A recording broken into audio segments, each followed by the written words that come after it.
Alright guys, so good afternoon. Nandito ngayon tayo sa Forum Mall dito sa Tagaytay. Alright, so nandito ngayon tayo sa ng mga champion, nanalo sa skateboarding competition. Yan, world champion to actually, Nandiyan yung mga nandiyan yung mga bansa na participant. Yan, maraming bansa yung sumali. Okay, so meron tayo dito dalawang powered speaker, SL15A natin. So sound logic, frontal lighting natin. Yan, frontal lighting natin dalawa, tig-6. Okay, tas may backdrop lighting tayo doon na 4 na power LED, LPC007H natin. So all set na tayo dito. So kanina yung engineering pinuntahan tayo, kailangan na rekta daw tayo sa kanila 30 ampere. Ang problema sa 30 ampere nila is nasa floor outlet yung 30 ampere nila. Pero itong basic lang naman na to, itong basic setup natin, since wala naman tayo mga powered amplifiers na saksak, yan, mga active speakers. So tinignan din ni engineering, kaya ng 20 ampere yan. So dito tayo sa outlet ngayon, yan, dito tayo sa outlet. Yan yung outlet nila. Merong outlet dito, tapos dito yung tech booth natin. So ito yung basic natin. So 4 na microphone ang kailangan nila. Yan. So nandito ang ating audio racking. So audio rack natin. Right, yan na, tinataas na yung backdrop nila, sir. Okay, para sakto, mailawan natin sila. Okay, balikan ko na lang ngayon sila Ken, Easy na lang,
Get ready and keep going fast.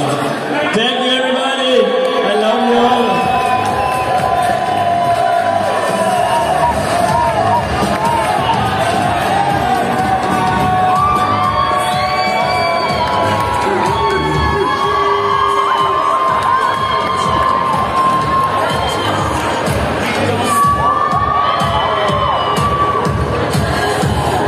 For those that have been doing here since 2016, 15, 2017. You do know we started with just having 110, no portalets, no award ceremony.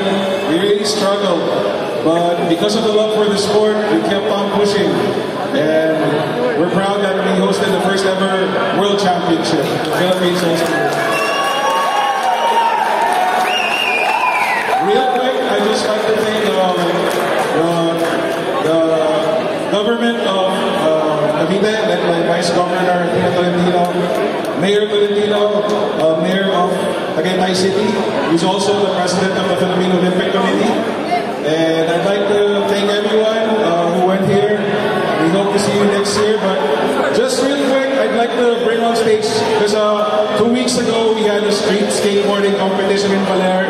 Tomorrow the park team goes to Dubai. They're already in Dubai. We have an Olympic qualifier, and street Olympic qualifier follows days after. So I'd like just to give acknowledgement and recognize the people who made this possible. Starting off with